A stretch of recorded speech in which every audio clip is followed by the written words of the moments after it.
Senior Saraswati academy में आती हूँ मैं आप सभी स्टूडेंट को good evening education theory classes. आप सभी स्टूडेंट जानते हैं कि डेली हम जो है थ्योरी क्लासेस लेकर के आते हैं, ठीक है। तो आप सभी स्टूडेंट अच्छे से पढ़िए। स्टार्ट करती हूँ। यहाँ पे देखिएगा आप सभी स्टूडेंट, ये जो है हर यूनिट की तरह जो है इसमें भी आपके 4 अध्याय थे, ठीक है। तो जिसमें से हमने आपके 2 अध्याय पढ़ा दिए हैं और आज की क्लास में 3rd अध्याय की हम बात करने वाले हैं, ठीक है। तो यहाँ पे आप सभी स्टूडेंट देख सकते हैं ये 9 यूनिट आपकी है, ठीक है। आप सभी स्टूडेंट जानते हैं कि 9 यूनिट जो है हमने स्टार्ट करा है, ठीक है। तो शैक्षिक प्रबंधन प्रशासन एवं नेतृत्व, यानी कि 9 यूनिट आपकी जो है शैक्षिक प्रबंधन प्रशासन एवं नेतृत्व है, ठीक है। अध्याय आपका 3rd हो जाएगा, गुणवत्ता की अवधारणा तथा शिक्षा में गुणवत्ता।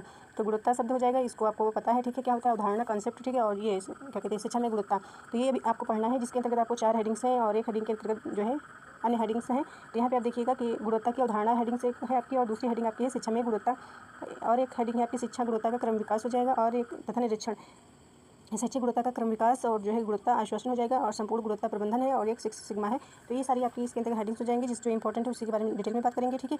और इसके बाद जो है हम 4th अध्याय आपका बात करेंगे, कल की क्लास में 4th अध्याय पढ़ाएंगे, ठीक है। तो इसमें जो है जो इंपॉर्टेंट टॉपिक है आज की ही क्लास में कवर कर देंगे। यहाँ पे देखिएगा गुणवत्ता जो है गुणवत्ता की अवधारणा। तो यहाँ पे आप देखिएगा गुणवत्ता की अवधारणा में थोड़ा सा बताएंगे। यहाँ पे देखिएगा गुणवत्ता किसी भी यानी गुणवत्ता किसी वस्तु यानी क्वालिटी, ठीक है। तो किसी वस्तु या व्यक्ति में निहित गुण की उत्कृष्टता को दिखाता है, यानी कि जो जैसे कि कहा जाता है कि कोई जैसे किसी कोई व्यक्ति है वस्तु है तो उसकी जो विशिष्टता होती है उसके गुण या कहते हैं गुण होते हैं, उन्हीं को जो है क्या कहते हैं गुणवत्ता कहा जाता है, ठीक है।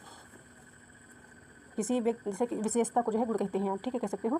जैसे कि कोई व्यक्ति है, ठीक है, व्यक्ति हो गया या कह सकते हो कोई वस्तु है, ठीक है। तो जो इनकी विशेषता होती है, जो विशेष गुण होता है उसी को जो है गुण कहा जाता है, गुणवत्ता, ठीक है, कह सकते हो। तो जैसे कि इस गुणवत्ता को जो है आप माप नहीं सकते हो, ठीक है। ये मात्रात्मक नहीं होता है, ठीक है, उसे मापा नहीं जा सकता है गुणवत्ता को, ठीक है। तो यहाँ पे बात करा गया है गुणवत्ता के बारे में। तो यहाँ पे देख सकते हैं आप, यह रंग स्वभाव कार्यशैली आदि के रूप में हो सकता है, यानी कि ये जो है गुणवत्ता सब जो है आपका क्वालिटी होता है, ये जो है रंग हो सकता है, स्वभाव हो सकता है, कार्यशैली आदि के रूप में हो सकता है। तो ये जो रंग रूप और कार्य आकार ये सब काला हो सकता है, गोरा हो सकता है, ये सब आपका इसके अंतर्गत आएगा, ठीक है, गुणवत्ता के अंतर्गत। तो यहाँ पे इस गुण के कारण किसी 2 वस्तुओं या व्यक्तियों में अंतर किया जा सकता है, ठीक है। तो ये जो गुण होते हैं सब में अलग अलग प्रकार से गुण होते हैं, ठीक है, सेम नहीं होते हैं। तो गुण के कारण यानी कि गुण के कारण किसी 2 वस्तुओं या व्यक्तियों में अंतर किया जा सकता है। तो आप सभी स्टूडेंट पढ़ा रखा है, तो आप सभी स्टूडेंट को आता भी होगा, ठीक है। तो थोड़ा सा मैंने आपको बता दिया है, समझ में आ गया होगा। किसी व्यक्ति वस्तु में जो है विशिष्ट जो गुण पाए जाते हैं, विशेषता जो पाई जाती है उसी को गुण कहा जाता है, गुणवत्ता कहा जाता है, ठीक है। तो यहाँ पे आप देख लीजिएगा, यहाँ पे दिख नहीं रहा, ये जो है अभिप्राय है आपका जो है इसमें दिखाई नहीं पड़ रहा, रहने दीजिए इसको। यहाँ पे देख सकते हो शिक्षा में गुणवत्ता आप देख सकते हो, यहाँ पे ये जो है परिभाषा के तौर पे इस पर देखिएगा, ठीक है।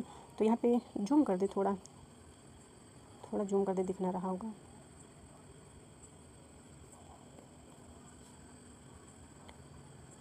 शिक्षा आप जानते हैं, ठीक है, गुणवत्ता भी आप जानते हैं, गुणवत्ता, ठीक है, किसी व्यक्ति जो भी बताया और इसके पहले भी हमने आपको पढ़ा रखा है, ठीक है, आपके समथिंग 6 यूनिट, ठीक है, 6 यूनिट के अंतर्गत समथिंग पढ़ाए थे, याद नहीं आ रहा है। शिक्षा में शोध में समथिंग पढ़ाए थे, शिक्षा में शोध तथा प्रौद्योगिकी नहीं, शिक्षा में शोध नहीं, सॉरी, प्रौद्योगिकी में शिक्षा, क्या कहते हैं, शिक्षा में प्रौद्योगिकी जो आपकी यूनिट थी उसमें हमने आपको पढ़ाया था, ठीक है। यहाँ पे लिख लीजिएगा ठीक से, शिक्षा में प्रौद्योगिकी या कह सकते हो शिक्षा के लिए प्रौद्योगिकी, ठीक है, उसी के अंतर्गत हमने आपको पढ़ाया था, जिसमें मात्रात्मक और जो है गुणात्मक पढ़ाया था, ठीक है। तो वही उसी में हमने आपको समझाया था अच्छे से, मतलब तो आप जो है पिछली क्लासेस देख लीजिएगा, ठीक है। तो यहाँ पे देख सकते हो आप, शिक्षा में गुणवत्ता से आशय होता है, यानी कि शिक्षा में गुणवत्ता से आशय होता है कि शिक्षा ऐसी हो, ठीक है, शिक्षा ऐसा हो जो बच्चों के ऐसी आप लिख लीजिएगा, ऐसी हो जो बच्चों के लिए उपयोगी होने के साथ साथ बच्चे की क्षमताओं के विकास में समान रूप से उपयोगी हो। कहने का मतलब ये है कि जैसे शिक्षा हमारी जो होती है तो इस प्रकार से हो कि जो है हमारे बच्चों के लिए उपयोगी होने के साथ साथ जो है उनकी क्षमताओं के विकास में जो है समान रूप से जो है उपयोगी हो। अर्थात जो है शिक्षा हर बच्चे की जो है व्यक्तिक विभिन्नता को ध्यान में रखने वाली हो। कहने का मतलब है जैसे जो बच्चे स्टूडेंट पढ़ रहे हैं तो हर बच्चे के अनुरूप होनी चाहिए शिक्षा, यानी सभी बच्चे अच्छे से ग्रहण कर पाएँ, ठीक है, ध्यान रखने वाली हो, क्योंकि बच्चों में सीखने की प्रवृत्ति अलग अलग होती है, यानी कि हर बच्चा जो है अलग अलग प्रकार से सीखता है, सब में जो है गुण अलग अलग होते हैं, ठीक है, जो गुणवत्ता होती है। जैसे कि एक ही जैसे कहते हैं माता पिता के जो 2 बालक होते हैं, दोनों बालक अलग अलग प्रकार से जो है इनमें विशेषता पाई जाती है, ठीक है, गुण पाए जाते हैं, ये कह सकते हो। और यहाँ पे बात करा गया है, और आप देखिएगा इसमें बाल केंद्रित मुख्य रूप से उपयोगी होगा, ठीक है, यानी कि बाल केंद्रित मुख्य रूप से उपयोगी होगा। ऐसी शिक्षा में सहभागिता पर विशेष बल दिया जाता है, जिससे बच्चे में सकारात्मक वातावरण का संचार हो सके।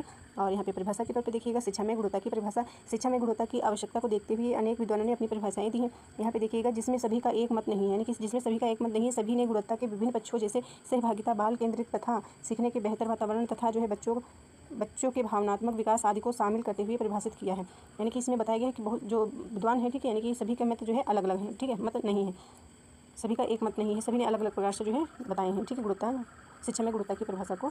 तो यहाँ पे देखिएगा आप जो है ये परिभाषा यहाँ पे देख सकते हो, स्टीफन के अनुसार जो है परिभाषा है। स्टीफन ने जो है शिक्षा की गुणवत्ता की अवधारणा को मातृत्व को परिभाषित करने के बराबर बताया है, और डेविड स्टीफन्स के अनुसार जो देखिएगा इन्होंने बताया है, स्टीफन्स ने शिक्षा की गुणवत्ता को परिभाषित किया है जो मुख्यतः कक्षा प्रक्रियाओं पर केंद्रित थी। शिक्षा के माध्यम, ये ऐसे ही आपका पॉइंट हो जाएगा, ठीक है। शिक्षा के माध्यम से व्यक्तियों को ज्ञान कौशल, यानी कि आपको याद रखना है, शिक्षा के माध्यम से व्यक्तियों को ज्ञान कौशल और दृष्टिकोण प्रदान करना जो उन्हें एक सफल, यानी कि एक सफल सार्थक जीवन जीने में मदद करे, ठीक है। कहने का मतलब है शिक्षा के माध्यम से व्यक्तियों को ज्ञान कौशल दृष्टिकोण प्रदान करना होता है जो उन्हें एक सफल और सार्थक जो है जीवन जीने योग्य बना सके, ठीक है। इस प्रकार से बच्चों को शिक्षा दी जाए, ये बात करा गया है यहाँ पे, ठीक है। इसके बाद अब देखिएगा आयाम क्या होते हैं। तो यहाँ पे आप देखिएगा आयाम, यानी कि शिक्षा गुणवत्ता के आयाम में दिए गए हैं। तो यहाँ पे दिख ना रहा है, ठीक है। तो यहाँ पे दिख नहीं रहा है, तो हम बोल करके आपको पढ़ा रहे हैं, तो आप सुन लीजिएगा अच्छे से। शिक्षा गुणवत्ता के आयाम की बात करी गई है यहाँ पे। इसमें अध्यापक आते हैं, ठीक है, और विद्यालय की कार्यविधि आता है इसके अंतर्गत, ठीक है, उपागम के अंतर्गत, और आपका सामुदायिक भागीदारी आता है, ठीक है। शिक्षा गुणवत्ता में भारतीय दृष्टिकोण आता है, और एक आपका सामाजिक दृष्टिकोण हो जाएगा, आर्थिक दृष्टिकोण हो जाएगा, शिक्षा गुणवत्ता में सुधार हो जाएगा, शिक्षा गुणवत्ता में अंतर्राष्ट्रीय दृष्टिकोण हो जाएगा, और शिक्षा का मानकीकरण हो जाएगा, और राष्ट्रीय संगठनों की भूमिका हो जाएगी। यानी कि इतनी सारी हेडिंग्स इसके अंतर्गत आपकी आती हैं शिक्षा गुणवत्ता के आयामों के अंतर्गत, ठीक है, जो बताया गया है यहाँ पे। इसके बाद जो है बात करा गया है, इसमें भी नहीं दिख रहा है, हमने आपको यहाँ पे पढ़ाया, यहाँ पे अवधारणा हमने आपको पढ़ाया, ठीक है, शिक्षा में गुणवत्ता पढ़ाया, ठीक है। ये सब आपको आना चाहिए अच्छे से। थोड़ा आपको आता होगा तो आप क्वेश्चंस कर लेंगे, ठीक है। यदि आपको बेसिक नॉलेज नहीं है तो नहीं कर पाएंगे। इसमें भी नहीं दिख रहा है शिक्षा गुणवत्ता का क्रम का विकास और निरीक्षण, ठीक है, इसमें भी नहीं दिख रहा है ठीक से। और ये आप देख सकते हो, सॉरी, इसमें तो हमने अगली क्लास में आपको बता देंगे, ठीक है। यहाँ पर आप देख लीजिए, ये ब्रिटिश काल में गठित प्रमुख समितियाँ एवं जो है आयोग। तो इसमें बात करा गया है ब्रिटिश काल में गठित प्रमुख समितियाँ एवं आयोग। ब्रिटिश, ये यहाँ पे बताया गया है, ब्रिटिश सरकार ने उपनिवेशिक काल में भारत में आधुनिक शिक्षा के विकास के लिए विभिन्न समितियों एवं आयोगों का गठन किया है, ठीक है, जो स्वतंत्रता के पश्चात भारत की गुणवत्तापूर्ण शिक्षा विकास के लिए जो है आधार बने हैं। समितियाँ एवं आयोग जो है निम्नलिखित है। तो इसमें जो है हमने लिखा नहीं है, ठीक है, यानी कि नोट्स में इसमें छूट गया है। तो इसमें बताया, इसमें आपको ऐसा यानी कि स्वतंत्रता से पूर्व जो शिक्षा समितियाँ हैं, ठीक है, स्वतंत्रता से पूर्व जो आपकी समितियां हैं, ठीक है, उनके बारे में बात करा गया है, और जो स्वतंत्रता के बाद की जो है, ठीक है, तो आपको इसमें हम बताएंगे आपको जो है समितियां एंड आयोग। तो एक हम कल की क्लास में आपको बताएंगे, इसमें हमने नोट्स में नहीं है, ठीक है। तो यहाँ स्वतंत्रता से पहले की जो समितियां आयोग हैं उनके बारे में हम बताएंगे, ठीक है, और जो स्वतंत्रता के बाद की हैं उनके बारे में बताएंगे, ठीक है। आपको याद भी करवाएंगे अच्छे से, इसमें नहीं, नोट्स में है, भूल गई हूँ, ठीक है, इसमें नोट्स में नहीं ऐड किया है, सॉरी उसके लिए। और यहाँ पे गुणवत्ता नियंत्रण, ठीक है, ये एक आपकी हेडिंग हो जाएगी, गुणवत्ता नियंत्रण। तो गुणवत्ता प्रबंधन का महत्वपूर्ण पहलू है, यानी गुणवत्ता प्रबंधन का महत्वपूर्ण पहलू है। गुणवत्ता नियंत्रण उत्पाद, यहाँ से देखिएगा, गुणवत्ता नियंत्रण उत्पाद या सेवा की गुणवत्ता की जांच करने और उसमें जो है मौजूद किसी भी दोष को ठीक करने पर केंद्रित होता है। तो गुणवत्ता केंद्रित क्या होता है, तो ये होता है कि जैसे कि कोई उत्पाद सेवा गुणवत्ता की जाँच करते हैं, ठीक है, जाँच करने उसमें मौजूद जो किसी भी दोष को ठीक करने पर केंद्रित होता है। जैसे कि कोई वस्तु है या कोई चीज़ कुछ भी है तो उसमें जो है दोष है, ठीक है, कमियाँ हैं, उसको ठीक करने के लिए जो है गुणवत्ता नियंत्रण जो है विधि अपनाई जाती है, कह सकते हो, पर पहलू हो, ठीक है, यानी कि कंट्रोल, क्वालिटी नियंत्रण को जो है अपनाया जाता है, यानी कि उपयोग करते हैं आप, ठीक है। और इसके बाद जो है आप देखिएगा, और इसी प्रकार से एक आपका है गुणवत्ता जो है, क्या कहते हैं, गुणवत्ता आश्वासन, ठीक है। तो उसमें जो है जैसे कोई दोष है, ठीक है, कमी है, तो दोष कमी होने से पहले ही उसका सुधार किया जाता है, ठीक है। जैसे कि कोई दोष है तो दोष को सुधार करने की गतिविधि कह सकते हो होती है गुणवत्ता आश्वासन। तो यहाँ पे हम बात कर रहे हैं, यहाँ पे गुणवत्ता जो है नियंत्रण, यानी क्वालिटी कंट्रोल। तो यहाँ पे आप देखिएगा गुणवत्ता नियंत्रण, इसको हमने आपको पढ़ा दिया, बता दिया है, मौजूद किसी भी दोष को ठीक करने पर केंद्रित। इसके बाद देखिए गुणवत्ता नियंत्रण का मुख्य उद्देश्य उत्पादों या सेवाओं में दोषों की पहचान करना, उन्हें ठीक करना, जो कि एक प्रक्रियाशील दृष्टिकोण है। यानी कि कोई वस्तु है तो उसमें दोष और एंड जो है कमियों को देखना और उसको पहचानना, उसको जो है दूर करना, ठीक है। दोषों का पता लगाया जाता है और उन्हें ठीक करने या सुधारने के लिए उपाय किए जाते हैं। यहाँ पे लिखा हुआ अच्छे से पढ़िएगा, समझ में आ जाएगा। गुणवत्ता नियंत्रण, ठीक है, यानी दोषों या कमियों का पता लगा करके आप उन्हें ठीक करने और सुधारने का जो है उपाय करते हैं, ठीक है। यह सुनिश्चित किया जाता है कि उत्पाद या सेवा गुणवत्ता मानकों और जो है आवश्यकताओं को पूरा करती है। QC लिखा हुआ, तो यानी कि क्वालिटी कंट्रोल एक प्रतिक्रियाशील प्रक्रिया है जो उत्पाद या सेवा की गुणवत्ता को जांचने व सुधारने पर केंद्रित होती है। इतना आई होप आप सभी स्टूडेंट को समझ में आया होगा। और इसके बाद आप देखिएगा गुणवत्ता नियंत्रण के जो है आयाम होंगे इसमें, ठीक है, गुणवत्ता जो है नियंत्रण के आयाम। तो यहाँ पे बात करा गया है आयाम के बारे में, हमने आपको बताएंगे आपको, ठीक है, यानी कि कहने का मतलब है आपके सिलेबस में है, तो इसलिए हम जो है इसको भी कवर किए हैं इसमें, ठीक है। शिक्षक छात्र अनुपात, यानी कि एक आपकी हेडिंग हो जाएगी शिक्षक छात्र अनुपात। शैक्षणिक गुणवत्ता पर नियंत्रण रखने के लिए शैक्षणिक सुधार में शिक्षकों की भूमिका महत्वपूर्ण है। यानी कि जो शिक्षा के सुधार, शैक्षणिक गुणवत्ता पर नियंत्रण रखने के लिए मतलब शैक्षणिक सुधार में शिक्षकों की भूमिका महत्वपूर्ण आवश्यक है। यानी कि शिक्षक ही पढ़ाते हैं, ठीक है, तो शिक्षक की भूमिका महत्वपूर्ण होती है। और पाठ्य पुस्तकों और जो है पाठ्यक्रम के अनुरूप प्रभावी शिक्षकों की योग्यता, सक्रिय और पढ़ाने की कौशल पर जो है निर्भर है। एक शिक्षक एक साथ कितनी कक्षाओं, मतलब इसमें बताया गया है कि जो है अनुपात के बारे में बात करा गया है। तो एक शिक्षक जो है एक साथ कितनी कक्षाओं के कितने बच्चों को पढ़ा सकेगा, जो बच्चों की पढ़ाई की गुणवत्ता को बनाए रख सकेगा। तो आप जानते हैं कि 20 बच्चों को एक क्लास में पढ़ाया जाना चाहिए, ठीक है। तो आप जो क्लासेस होती हैं तो बच्चों को पढ़ाया जाता है तो 40, 60, 70, 80, 90, मतलब बहुत अधिक क्लासों में बच्चे जो है नामांकन करवा लेते हैं टीचर लोग, ठीक है। पढ़ाते हैं। तो और एक आपका आयाम हो जाएगा शिक्षण प्रशिक्षण हो जाएगा, परीक्षण हो जाएगा। एक आपका हो जाएगा पाठ्यक्रम एंड जो है पाठ्यपुस्तकें प्रशासनिक एवं जो है प्रबंधकीय सुधार। ये सारा आपका आयाम के अंतर्गत हो जाएगी। हेडिंग फर्स्ट हो जाएगी, सेकंड हो जाएगी, और थर्ड हो जाएगी, फोर्थ हो जाएगी। ये आपकी हेडिंग्स हो जाएंगी इसके अंतर्गत, ठीक है। इसके बाद आपका गुणवत्ता आश्वासन आएगा। आपने यहाँ पे पढ़ा गुणवत्ता नियंत्रण, ठीक है। यहाँ पे आपने पढ़ा गुणवत्ता यानी क्वालिटी कंट्रोल पढ़ा, और यहाँ पे आप पढ़ेंगे कहाँ यहाँ पे है क्वालिटी एश्योरेंस, ठीक है। यानी कि यहाँ पे आप पढ़ेंगे आश्वासन यानी गुणवत्ता आश्वासन। तो यहाँ पे बताया गया है कि जो है गुणवत्ता प्रबंधन का महत्वपूर्ण पहलू है, ठीक है। तो इसमें बताया गया है गुणवत्ता आश्वासन उत्पाद या सेवा की गुणवत्ता को योजना बनाने और सुनिश्चित करने पर केंद्रित होता है। गुणवत्ता आश्वासन एक सक्रिय दृष्टिकोण है जिसका उद्देश्य दोषों को होने से पहले रोकना है, यानी कि जो दोष होते हैं उनको पहले ही रोक दिया जाता है, यानी कि दोष कमियाँ होने से पहले ही। और गुणवत्ता आश्वासन में उत्पाद या सेवा गुणवत्ता की योजना बनाना, प्रक्रियाओं का डिजाइन करना और गुणवत्ता मानकों को लागू करना शामिल होता है। और यहाँ पे बताया गया है दोषों को होने से पहले ही रोकने के लिए जो है प्रयास किए जाते हैं, जो अभी हमने आपको यहाँ पे बताया, ठीक है। यानी कि दोषों को जो है होने से पहले या कमी जो होने से पहले ही कोई सेवा है, ठीक है, जिसे उत्पाद या कह सकते हो, तो सेवा की गुणवत्ता की योजना बनाने के लिए, ठीक है, यानी कि डिजाइन करना। तो इसी के बारे में बोला गया है कि कोई दोष या कमी जो होती है उससे पहले ही जो है उसका रोकने का जो है प्रयास किया जाता है, ऐसे आप समझ सकते हो। और इसके बाद जो है क्वालिटी जो है एश्योरेंस यानी आश्वासन एक सक्रिय प्रक्रिया है जो गुणवत्ता सुधार के लिए प्रक्रिया को बेहतर बनाने पर केंद्रित होते हैं। तो यहाँ पे आप इस प्रकार से समझिएगा, जैसे कि उसमें पहले आपका था जो है गुणवत्ता क्या था, नियंत्रण था, ठीक है। और ये आपका एक था क्वालिटी एश्योरेंस है, ठीक है, एश्योरेंस। तो इसमें जो है बताया गया कि जैसे कोई दोष है, ठीक है, गुण है, दोष है, जैसे कोई कमी है, ठीक है, या दोष कह सकते हो, दोष है, तो उसको जो है पता लगाकर उसका जो है उसको दूर किया जाता है, यानी कि पता लगाकर उसको दूर किया जाता है। कोई कमी या दोष होता है, ठीक है। इसमें जो बताया गया है क्वालिटी एश्योरेंस में, आश्वासन में, इसमें बताया गया है कि जैसे दोषों को होने से पहले यानी कि कमियाँ होने से पहले यानी कि दोष उत्पन्न होने से पहले जो है उसको जो है उसमें सुधार कर दिया जाता है, पहले से ही प्रयास किया जाता है, रोकने का प्रयास किया जाता है, यानी कि दोष होने से पहले ही जो है दोषों को दूर किया जाता है कि दोष ना हो पाए, ठीक है। यानी कि कहते हैं कि दोषों को सुधार करने की एक गतिविधि है, ठीक है, ये इसको कहेंगे आप। या इस प्रकार से आप समझ सकते हो कि जैसे आप नेट क्वालिफाई करना चाहते हो, ठीक है, जीआरएफ करना चाहते हो, तो जीआरएफ के लिए आपको करना है, तो ज़रूरी नहीं कि आप फेल हो जाओ, ठीक है, आपको मतलब पहले ही सुधारा जाए, ठीक है। आपकी पढ़ाई आपको कैसे पढ़ना है, किस प्रकार से पढ़ना है, तो आपको पहले से ही हम बता सकते हैं कि इस प्रकार से पढ़िए ताकि आप जो है फेल ना हो, यानी कि दोष होने से पहले ही हम आपको, ठीक है, सुधार कर सकते हैं, रोकने का प्रयास कर सकते हैं। जैसे कि यहाँ पे आप देख सकते हो दोषों को होने से पहले रोकना, यहाँ पे ये पॉइंट आप देख सकते हो। तो जैसे कि ज़रूरी तो नहीं कि जैसे कि हर बच्चा पास ही हो जाए, तो पहले से ही जो है उसको रोका जाए कि जो है दोष ना होने पाए, ठीक है, यानी कि दोषों को होने से पहले रोकना। तो इस प्रकार से समझ सकते हो आप। नियंत्रण में आपने देखा कि जो है दोष जो होते हैं उनको जो है पहचान करके जो है उनके कमियों को दूर किया जाता है, ठीक है। जो दोष होते हैं उसमें जो है दोष होने से पहले ही रोक दिया जाता है, ठीक है, कंट्रोल। इसके बाद इसमें आप देखिएगा ये शिक्षा में संपूर्ण गुणवत्ता प्रबंधन यानी टोटल क्वालिटी जो है मैनेजमेंट आप कह सकते हो, संपूर्ण गुणवत्ता प्रबंधन यहाँ पे। तो इसमें बात करा गया है एक प्रणाली है, यानी कि एक सिस्टम है, ठीक है, जिसका लक्ष्य शैक्षिक संस्थानों में नियंत्रण सुधार गुणवत्ता में वृद्धि करना है। तो आपको सभी स्टूडेंट को याद कर लेना है कि इसका जो है जिसका लक्ष्य एक प्रणाली सिस्टम है, ठीक है, जिसका लक्ष्य शैक्षिक संस्थानों में नियंत्रण यानी कि शिक्षा के संस्थान जो है आपके, ठीक है, जैसे विद्यालय हो गया, यूनिवर्सिटी हो गया, इस प्रकार से शैक्षिक जो है संस्थान आपके हो गए जहाँ पे आप पढ़ाई करते हैं, ठीक है, यानी कि स्किल आप जो है मतलब सीखते हैं, ठीक है।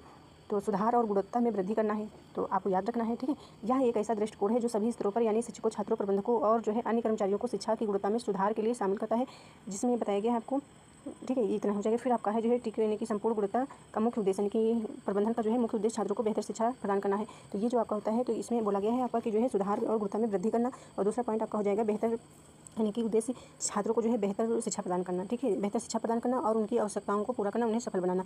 तो शिक्षा में जो है संपूर्ण गुणवत्ता प्रबंधन क्या हो जाएगा, ये हो जाएगा आपका बेहतर शिक्षा देना छात्रों को, बच्चों को जो है बेहतर शिक्षा देना छात्रों को, उनकी आवश्यकताओं को ध्यान में रखना, पूरा करना, सफल बनाना, ये सब आपका हो जाएगा। और ये सिद्धांत हो जाएगा ग्राहक केंद्रित हो जाएगा, निरंतर सुधार हो जाएगा, कर्मचारी हो जाएगा, प्रक्रियात्मक दृष्टिकोण हो जाएगा। तो आप 2-3 बार इसको पढ़िएगा, आ जाएगा समझ में आपको, ठीक है। और इसके बाद जो है बात करा गया है 6 सिग्मा के बारे में बात करा गया है यहाँ पे। तो देखिएगा ये 6 सिग्मा के बारे में आप थोड़ा सा जान सकते हैं। 6 सिग्मा एक प्रतीक है, ठीक है, जिसे व्यवसाय प्रबंधन में प्रयोग किया जाता है, यानी कि व्यवसाय प्रबंधन आपको याद रखना है कि 6 सिग्मा जो है एक प्रतीक है जिसे व्यवसाय प्रबंधन में प्रयोग किया जाता है, ठीक है, व्यवसाय प्रबंधन में प्रयोग किया जाता है। और एक नाम आपको ये याद रखना है, आरंभ में इसे मोटोरोला द्वारा लागू किया गया था, यानी 6 सिग्मा को जो है प्रारंभ में सबसे पहले जो है मोटोरोला द्वारा जो है लागू किया गया था, लेकिन आज इसका उपयोग कई जो है उद्योग के कई क्षेत्रों में होने लगा है, ठीक है। 6 सिग्मा विनिर्माण और जो है व्यापार प्रक्रिया में अभावों, गलतियों और भेदों को उनके कारणों की पहचान, निवारण प्रक्रिया द्वारा उत्पाद की गुणवत्ता में सुधार लाने का प्रयास करती है।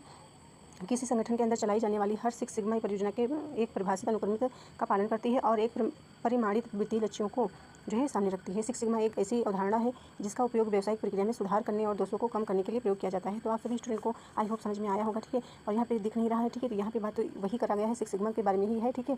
थोड़ा आपको समझाने के तौर पे जो है अलग अलग तरीक़ों से समझाने का प्रयास करती हैं, ठीक है। कि सभी बच्चों को एक तरीके से समझ में नहीं आता है, ठीक है। जैसे किसी बच्चों को दूसरी परिभाषा है या दूसरे वर्ड में समझ में आता है, ठीक है। तो इस प्रकार से इसीलिए डिटेल में जो है अलग अलग प्रकार से लिख देते हैं यहाँ पे। तो यहाँ पे आप देखिए ये लक्ष्य है 6 सिग्मा का, ये विधि है और ये डायनामिक, ये क्या, ठीक है। ये 5 चरणीय दृष्टिकोण जो प्रक्रियाओं को सुधारने के लिए डिजाइन किया गया है, ठीक है। ये यहाँ पे बोला गया है। और सांख्यिकीय विश्लेषण क्या होता है, डेटा का उपयोग करके प्रक्रिया में विभिन्नता और त्रुटियों को समझने के लिए होता है। तो ये आपका हो जाएगा, ठीक है। और इसके बाद आप देखेंगे यहाँ पे 6 सिग्मा जो आपने अभी पढ़ा है वही चीज़ें हैं, ठीक है। यहाँ पे आप सभी देखिएगा, ये स्टूडेंट आप, ठीक है। ये 6 सिग्मा यहाँ पे बोला गया है क्या है, ठीक है। ये इसको देख लीजिएगा। तो ये सब आपको देखना है। यह एक प्रक्रिया सुधार पद्धति है जो संगठनों को अपने कार्यों में सुधार करने में मदद करती है। यानी 6 सिग्मा, इसका लक्ष्य दोषों की संख्या को कम करना और प्रक्रिया में सुधार करना है। या सांख्यिकीय उपकरणों को DMAIC का उपयोग करता है, ठीक है। यानी कि सांख्यिकीय उपकरण में, ठीक है, यहाँ पे बोला गया है। और ये है क्या, ठीक है। यहाँ पे देखना है, ये 5 चरणीय दृष्टिकोण है, ठीक है। इसमें बताया गया कि ये 5 DMAIC जो होता है डायमिक, ठीक है, इसको बोलते हैं। तो ये इस 5 चरणीय दृष्टिकोण है, 5 चरणों में विभाजित है। देख सकते हैं यहाँ परिभाषा, ठीक है। परिभाषित या माप और विश्लेषण सुधार नियंत्रण, यानी 5। तो यहाँ पे हो गया परिभाषित, मापन, विश्लेषण, सुधार, नियंत्रण। इंग्लिश में आपको देखना है, ठीक है। ये तो हिंदी में लिखा हुआ है, आपको इंग्लिश में देखना है। यहाँ पे आपको देखना है, ये डिफाइन हो जाएगा, ठीक है। और ये मेजर हो जाएगा, ठीक है यहाँ पे। और ये एनालिसिस हो जाएगा। ये आपको याद रखना है, इंग्लिश में ही याद रखना है, आपको हिंदी में भी याद रखना है। 5 हो गए, ठीक है। यहाँ पे आपने देखा 6 सिग्मा की संरचना में शामिल, ठीक है। यानी 6 सिग्मा की संरचना में शामिल जो भी आपको बताया है, ठीक है। ये डिफाइन यानी कि ये आपकी परिभाषा हो जाएगी, परिभाषित, ठीक है। मेजर लिखा हुआ है, ठीक है। माफ हो गया, एनालिसिस विश्लेषण हो गया, इंप्रूव मतलब अभी जो बताया नियंत्रण, ठीक है। सुधार हो जाएगा, इंप्रूव मतलब सुधार, और जो है कंट्रोल मतलब नियंत्रण। तो यहाँ पे आप देख सकते हैं इसमें जो लिखा हुआ है इसके बारे में पढ़ सकते हो। परियोजना के लक्ष्य और दायरे को परिभाषित करना, ठीक है। यानी कहने का मतलब है इसमें जो है डिफाइन के परिभाषित जो लिखा हुआ है परिभाषा आप कह सकते हो, ठीक है। परिभाषित लक्ष्य और दायरे को जो है परिभाषित करना, ग्राहक की आवश्यकताओं का मूल्यांकन करना, प्रक्रिया प्रवाह करना। माप में क्या होगा, प्रक्रिया के डेटा का मूल्यांकन करना, प्रक्रिया की क्षमता का आकलन करना, मूल्य कारणों को पहचानना। एनालिसिस में हो जाएगा या प्रक्रिया में बदलाव के कारणों को पहचानना, मूल्य कारकों को स्थापित करना और संभावित समाधानों की पहचान करना। इंप्रूव हो जाएगा, समाधानों को लागू करना, प्रक्रियाओं में बदलावों को लागू करना और प्रक्रिया में क्षमता को सुधार करना। कंट्रोल हो जाएगा, प्रक्रिया के बदलावों को बनाए रखना, सुनिश्चित करना और जो है सुधार बने रहें, ठीक है। निरंतर सुधार के लिए निगरानी करना, ठीक है। तो आई होप आप सभी स्टूडेंट को समझ में आया हो। और इसके बाद जो है आपको एक और आपका टॉपिक आता है, ये यहाँ पे आपके सिलेबस में है, ठीक है। तो यहाँ पे देख सकेंगे आप सभी गुणवत्ता गुरु। ये गुणवत्ता गुरु क्या होता है, ठीक है। ये आपके इसी जो है यूनिट में है, ठीक है। इसी अध्याय में 3rd में एक ऐसा शब्द है, यानी कि गुणवत्ता गुरु एक ऐसा शब्द है जिसका प्रयोग उन व्यक्तियों के लिए किया जाता है जिन्होंने गुणवत्ता प्रबंधन और सुधार में महत्वपूर्ण योगदान दिया है, ठीक है। तो ये गुणवत्ता गुरु से आपको समझना है कि इसका उपयोग जो है व्यक्तियों के लिए किया जाता है जिन्होंने गुणवत्ता प्रबंधन सुधार में महत्वपूर्ण योगदान दिया है। ये गुरु अपनी विशेषता, सिद्धांतों, तकनीकों के माध्यम से गुणवत्ता के क्षेत्र में सुधार करने में मदद करते हैं। तो इसमें आपका हो जाएगा ये डेमिंग है, यानी कि एडवर्स डेमिंग। तो यहाँ पे ना देख करके आपको यहाँ पे देखना है, ये 2 हेडिंग्स आपको पढ़नी है, ठीक है। इनको आपको नहीं पढ़ना है, ठीक है। यहाँ पे आपको पढ़ना है, ये आपके सिलेबस में है। और एक हेडिंग्स आपके सिलेबस में है इसमें, तो इसमें नहीं है, ठीक है। नेम नहीं याद आ रहा है उसका। तो यहाँ पे देख लीजिएगा एडवर्ड डेमिंग। तो ये इसकी एडवर्ड डेमिंग के बारे में जो है बोला गया है, ठीक है। तो ये जो है गुणवत्ता के गुरु हैं, ठीक है। यानी कि डेमिंग ने गुणवत्ता सुधार के क्षेत्र में महत्वपूर्ण योगदान दिया है, गुणवत्ता सुधार में, ठीक है। याद रखना है आपको। उन्होंने जापान में डेमिंग चक्र का जो है इस्तेमाल करके गुणवत्ता सुधार प्रक्रिया को लोकप्रिय बनाया है। उन्होंने जो है व्यवस्था प्रणाली के महत्व पर जोर दिया है, ये आपका हो जाएगा, ठीक है। और सांख्यिकीय दृष्टिकोण पर भी जो है जोर दिया है। इसी के प्रहलाद आप देख सकते हो, प्रहलाद ने रणनीतिक प्रबंधन और उपभोक्ता मूल्य के क्षेत्र में महत्वपूर्ण योगदान दिया है। उन्होंने आधारभूत और प्रायोगिक उद्योगों के लिए रणनीतियों का विकास किया है और उन्होंने विकासशील अर्थव्यवस्था में अधिकार के महत्व पर जोर दिया है। उन्होंने कॉपीराइट रणनीति पर भी किताबें लिखी हैं, ठीक है। ये सब आपका इसके अंतर्गत हो जाएगा कुछ। तो आई होप आप सभी स्टूडेंट को थोड़ा बहुत समझ में आया होगा, ठीक है। यानी कि रिवीजन हुआ होगा, ठीक है। हम रिवीजन के तौर पे आपको पढ़ा रहे हैं, ठीक है। तो आप सभी स्टूडेंट अच्छे से पढ़िए, ठीक है।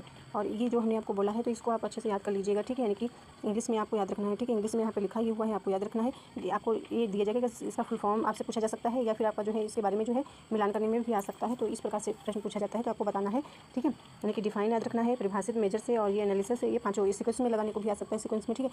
तो आई होप आप सभी स्टूडेंट को समझ में आया हो। और आज की क्लास में इतना ही, और अगली क्लास में मिलते हैं, ठीक है, 4th अध्याय में। और इसके पहले जो है हम आपको थोड़ा जो इसमें छूटा है उसके बारे में हम कल की क्लास में बात करेंगे, ठीक है। स्वतंत्रता से पहले की जो शिक्षा थी, ठीक है, यानी कि समितियाँ, यानी कि जो समिति आयोग थे उनके बारे में बात करेंगे। और जो है स्वतंत्रता के बाद की शिक्षा के बारे में बात करेंगे, जो आयोग आपके आए, ठीक है। तो इन सभी आयोगों के बारे में बात करेंगे। मिलते हैं अगले क्लास में। थैंक्स।